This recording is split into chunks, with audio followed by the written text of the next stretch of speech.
Thanks for coming over. Good afternoon, everyone. Earlier this week, I spoke with President Putin of Russia about the nature of our relationship, the relationship between our two countries. And I was candid, respectful. The conversation was candid and respectful.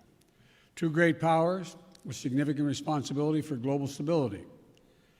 And President Putin and I have had a significant responsibility to steward that relationship. I take that responsibility very seriously, as I'm sure he does.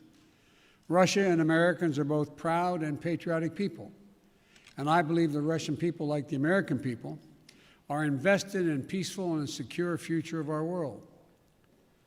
During the campaign for the presidency, I was unequivocal that if I was elected president, I'd respond to any attempt to influence our elections, the last election, and because elections are sacred.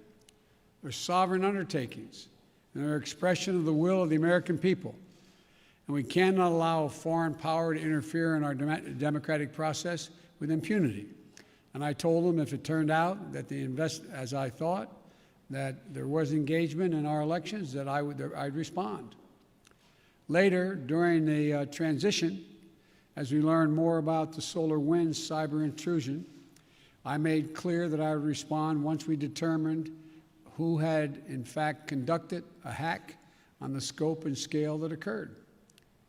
When President Putin called me in January after I was sworn in to congratulate me, I told him that my administration would be looking very carefully, now that we had access to all the data, at the issues to assess Russia's role and then determine what response we would make.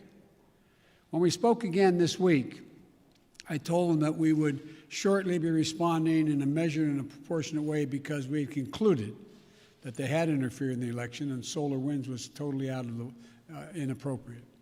Today, I've approved several steps, including expulsion of several Russian officials as a consequence of their actions.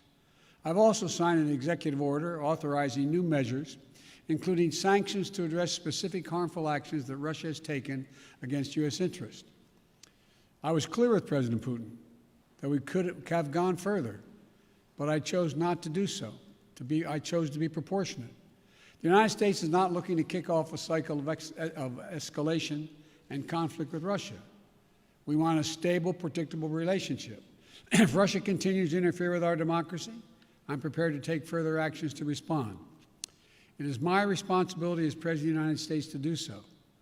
But throughout our long history of competition, our two countries have been able to find ways to manage tensions and to keep them from escalating out of control. There are also areas where Russia and the United States can and should work together. For example, in the earliest days of my administration, we were able to move quickly to extend for 5 years the New START Treaty and maintain that key element of nuclear stability between our nations. That was in the interest of the United States, of Russia, and quite frankly, of the world. And we got it done.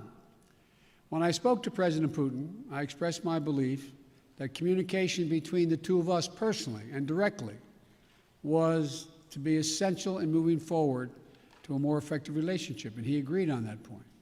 To that end, I propose that we meet in person this summer in Europe for a summit to address a range of issues facing both of our countries. Our teams are discussing that possibility right now.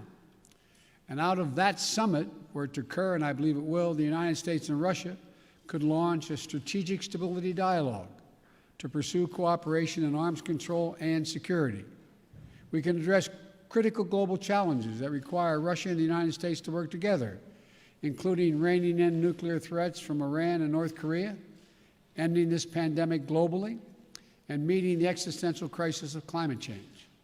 I also made clear to President Putin that the United States is unwavering in our support of our allies and partners in Europe.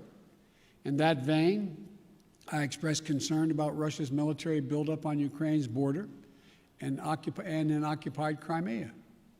I affirmed U.S. support for the sovereignty and territorial integrity of Ukraine, and I strongly urged him to refrain from any military action. Now is the time to de-escalate. The way forward is through thoughtful dialogue and diplomatic process. The U.S. is prepared to continue constructively to move forward that process. My bottom line is this: where there's an interest in the United States to work with Russia, we should and we will. Where Russia seeks to violate the interests of the United States, we will respond.